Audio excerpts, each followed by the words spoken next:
शुभ दुपार सर्वांना. तर बघा इथं चालू आहे माझा दुपारचा स्वयंपाक. तर दुपारच्या स्वयंपाकामध्ये मी इथं बघा अशी मटकीची उसळ बनवायला घेतली होती, मोकळी, आणि रश्श्याची वांग्याची भाजी. तर असं चालू होता बघा माझा स्वयंपाक. कांदा चिरून घेतला होता, कढीपत्ता, हिरवी मिरची, लसूण पण काढून घेतलं होतं. कढई गरम झाल्यावर त्यात टाकले बघा थोडीशी जिरे मोहरी आणि कांदा.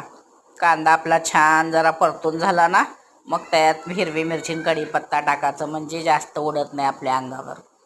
मग कढीपत्ता मी थोडा जास्तीच वापरला, कारण कढीपत्त्याचा स्वाद पण छान येतो आणि केसांसाठी पण कढीपाला छान असतो, म्हणून मी कढीपाल्याचा जास्त वापर करत असते प्रत्येक भाजीत, वरणामध्ये वगैरे.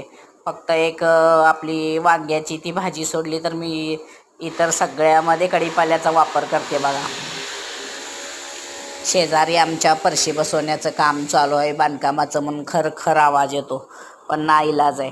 मग झालं ना, हळद ते टाकले बघा कांदा परतून झाल्यावर, आणि मग मटकी टाकून घेतलेला व्हिडिओ चला नाही, कारण फोनच आल्यामुळं उचलला होता, त्याच्यामुळं तो व्हिडिओ झाला नाही. मग मी त्यात मटकी टाकून छान हलवले आणि मीठ टाकून घेतले. इकडं कढई ठेवून त्याच्यामध्ये फोडीचं वांगं करायला घेतले बघा. कढई तापल्यावर त्यामध्ये तेल घातले. तेल घातलं की थोडीशी जिरे मोहरी टाकले. जिरे मोहरी टाकलं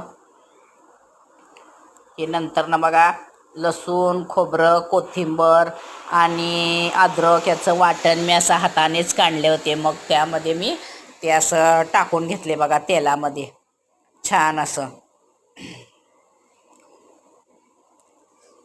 मिक्सरमध्ये थोडंच वाटायचं होतं, म्हणून मी हातानेच वाटून घेतले. हाताने वाटून घेतलेल्या वाटणाची चवच वेगळी असते.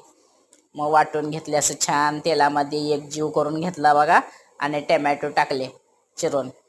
मग टमाटर आपलं छान असं मॅश झालं ना, त्यामध्ये हळद आणि लाल तिखट, काळं तिखट, कारण लाल तिखटमध्येच मी जिरा पावडर आणि धना पावडर असं मिक्स केलेलं आहे, म्हणून मी एक्स्ट्रा टाकत नाही त्याच्यामध्ये. म्हणलं आता त्याच्यात ती लाल मिरची कशाला, पण आपल्याला शेंगदाण्याच्या चटणीला वगैरे वापरली ना चव छान येते.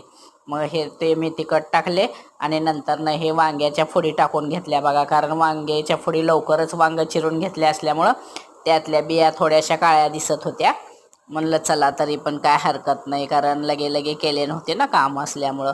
मग बघा हे असं छान वांगं आपलं वापरून घेतले, आणि नंतर न पलीकडच्या पातेल्यामध्ये गरम पाणी ठेवले होते मी, थोडंसं अंगापुरता रस्सा करायचा होता म्हणून.